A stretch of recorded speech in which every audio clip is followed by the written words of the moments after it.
बहुत दिनों की बात है। एक झील में एक हंस रहता था जो कि काफ़ी खास था। उसके सुंदर सुनहरे पंख थे। वहीं झील के पास एक बूढ़ी औरत अपनी बेटियों के साथ रहती थी। बहुत ज़्यादा मेहनत करने के बाद भी वे गरीब ही रही। एक दिन हंस ने सोचा, शायद मैं हर दिन एक सुनहरा पंख दे दूं ताकि ये महिलाएं इसे बेच सकें और जीने के लिए पर्याप्त पैसा हो। अगले दिन हंस बुढ़िया के पास गया। उसे देखकर बूढ़ी औरत ने कहा, मेरे पास तुम्हें देने के लिए कुछ नहीं है।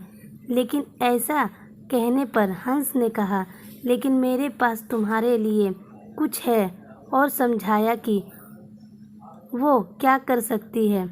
बुढ़िया और उसकी बेटियां सोने का पंख बेचने के लिए बाजार गई थी। उस दिन वे हाथ में पर्याप्त धन लेकर खुश होकर वापस आई। हंस दिन ब दिन बुढ़िया और उसकी बेटियों की मदद करता रहता। बेटियां चिड़िया के साथ खेलना पसंद करती थी और बरसात और ठंड के दिनों में उसकी देखभाल करती थी। जैसे जैसे समय बीतता गया, बूढ़ी औरत और लालची होती गई। एक पंख उसकी मदद कैसे कर सकता है?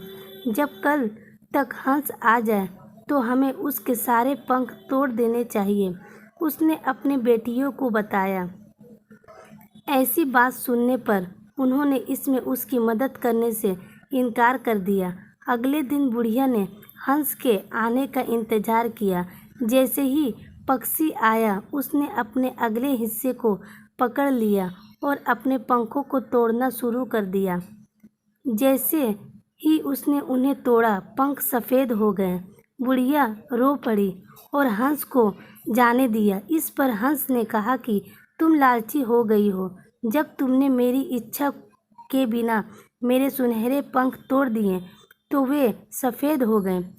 इतना कहकर हंस गुस्से में वहाँ से उड़ गया, फिर कभी नहीं दिखाई पड़ा।